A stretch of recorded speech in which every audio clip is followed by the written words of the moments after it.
magandang umaga po sa inyong lahat.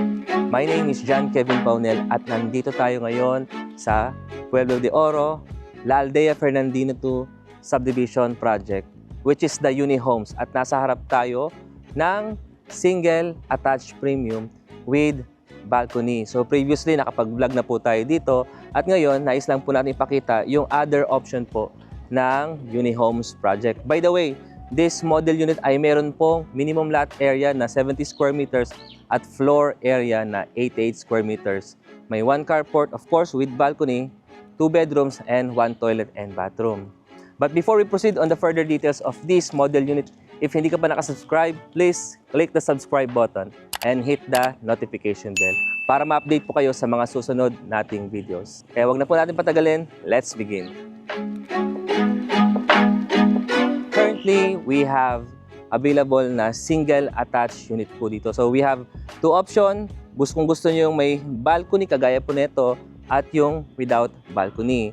Previously, meron na po tayo napakita na meron tinatawag na classic o yung bare finish. Ibig sabihin walang tiles, walang partition, and walang ceiling. Pero yung available po ngayon are premium units. Ibig sabihin, lahat po ng mga binibenta kasalukuyan dito sa Uni Homes ay mga may tiles, may partition, at meron pong ceiling. Ngayon po, nakikita nyo po na dito tayo sa harap ng single attached premium with balcony para dun po sa mga naghahanap ng single attached 2-story na within the San Fernando, Pampanga. Perfect po ang Uni Homes Project. Meron po tayong dalawang color option po dito. We have the amber and then the pewter. So check nyo na lamang po kung alin po ang mas preferred color accent po ninyo. Makikita po natin yung design. It is a modern contemporary design.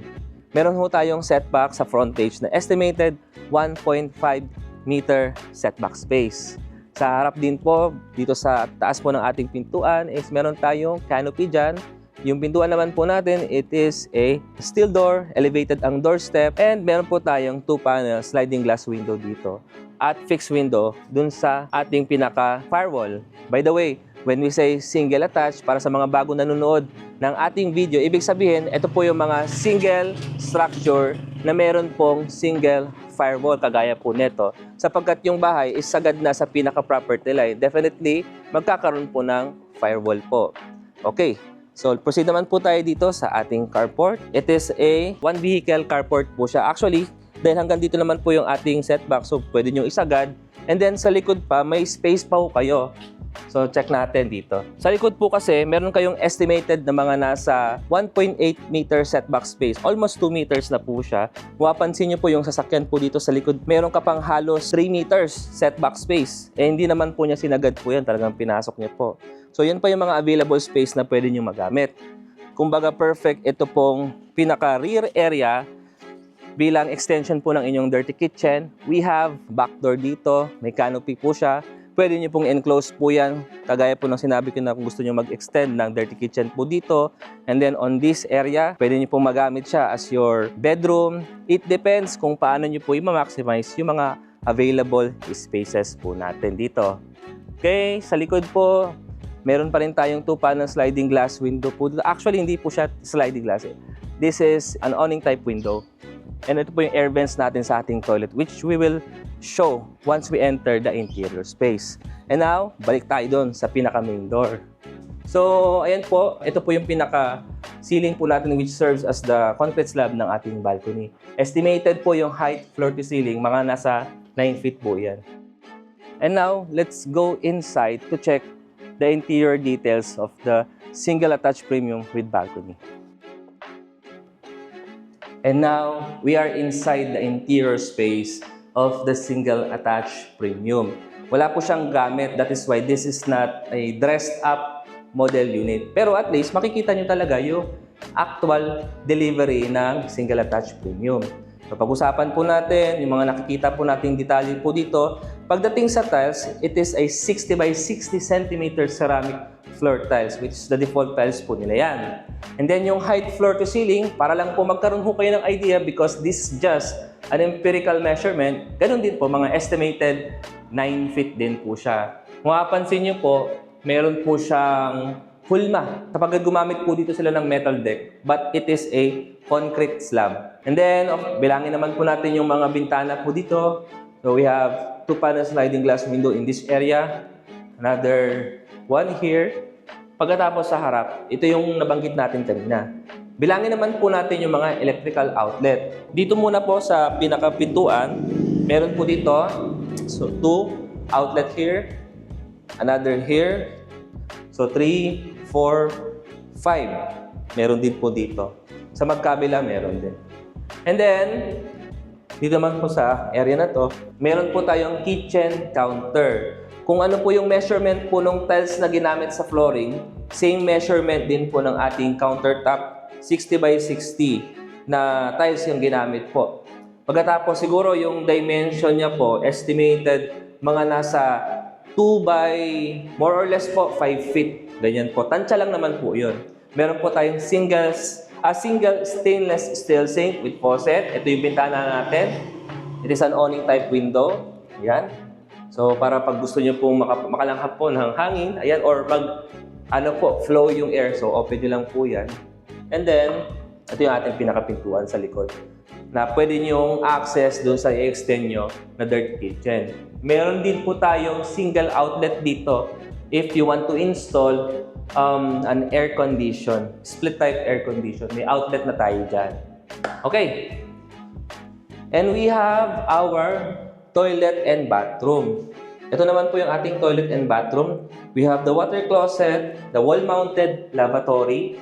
Pagkatapos meron po tayong switch po dito. Wala nga lang po siyang electrical outlet, which is sa ibang mga project, meron po silang outlet dito para malay nyo, gusto mag-charge or gumamit po ng hair dryer, saksak sa outlet. So wala po siya dito. Tapos, ito yung shower area natin. Meron ng wall tile cladding. So, mga nasa estimated 6 feet yung taas. Pero kasi, yung height floor to ceiling dito sa ating toilet area, ano po siya, mga nasa 8 feet. Pagkatapos, almost 6 feet na rin po yung pagkaka-install ng tiles. So, yan, magkabila po yan and even dito sa likod. Tapos, telephone type shower yung ginamit with faucet. We have the drainage here. Pag slightly elevated itong area na to, of course, para siyempre pag nagbasa yung floor, hindi madadama yung dito. Kayo na lang magpapalagay po ng hanging rod po dito para po magkaroon ng partition. Ito po yung ating air vents. Of course, it is also an awning type window. So nakita na po natin yung details ng ground floor natin. And before we go upstairs, pag-usapan muna po natin yung ating staircase. Concrete po. And then, steel, yung ating handrail. Meron po siyang lapad na nasa 1 meter din. Kaya, medyo spacious. Pag nag-akat kayo ng mga gamit sa taas, hindi naman kayo masyadong mahihirapan. But I suggest, kapag mga bed frames, of course, gamitin nyo lang po yung mga modular. Okay, let's check naman po yung details upstairs. Let's go.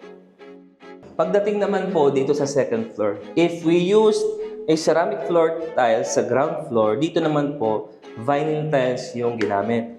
Meron po tayong hallway po dito na estimated mga nasa halos sa 1 meter din. Para magkaroon kayo ng idea sa tansya sa akin kung ano yung 1 meter po.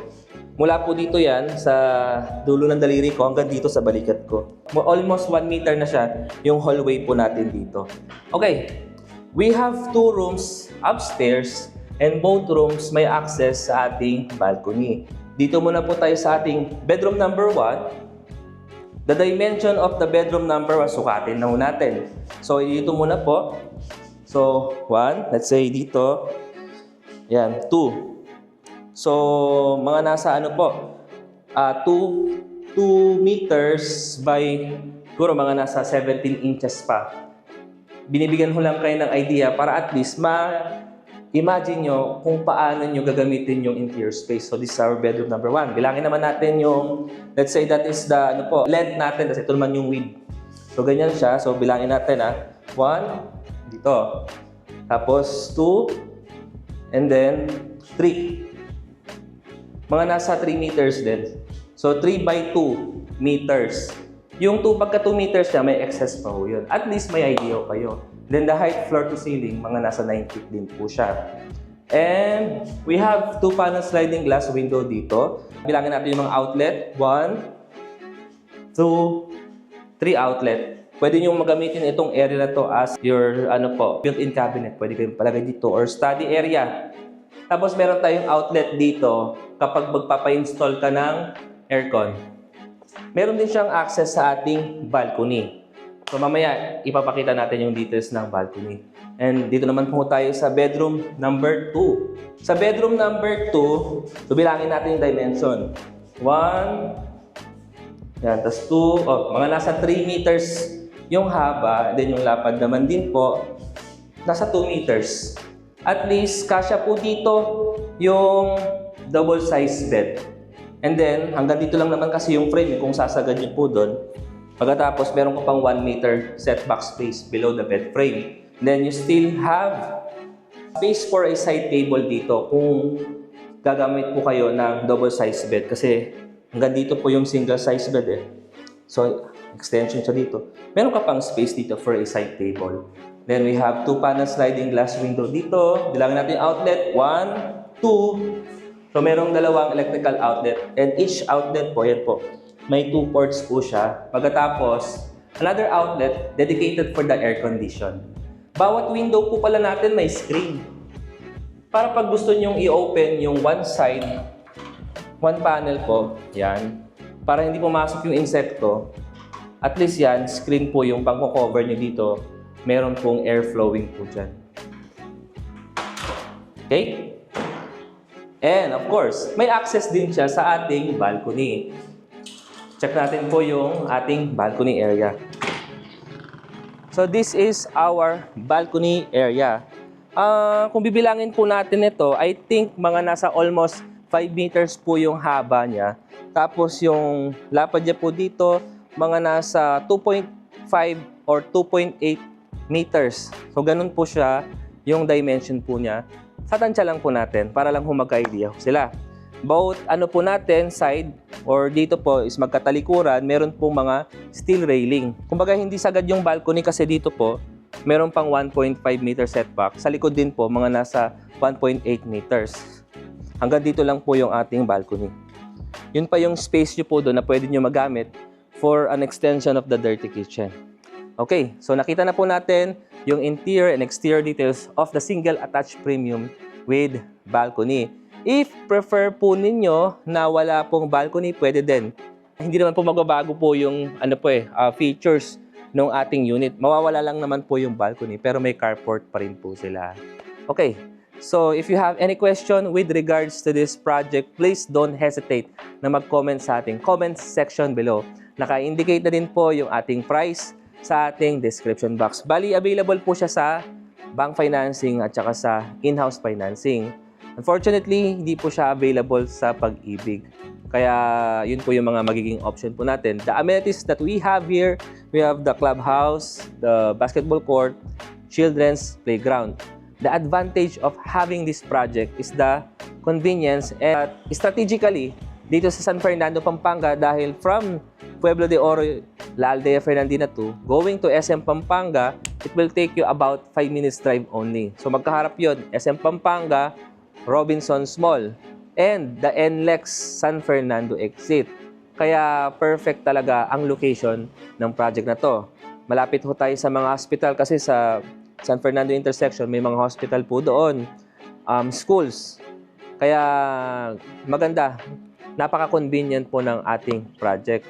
If you have any question with regards to this project na hindi ko po nabanggit, please don't hesitate na i-message po kami. Available po tayo sa TikTok, Facebook page, of course. We have the Facebook, WhatsApp, Viber. Naka-indicate na po yan sa description box. So yun lamang po. Maraming salamat po sa inyo pong panonood at subaybayan niyo po kami sa mga upcoming videos po natin. Yun lamang po. God bless everyone. Thank you.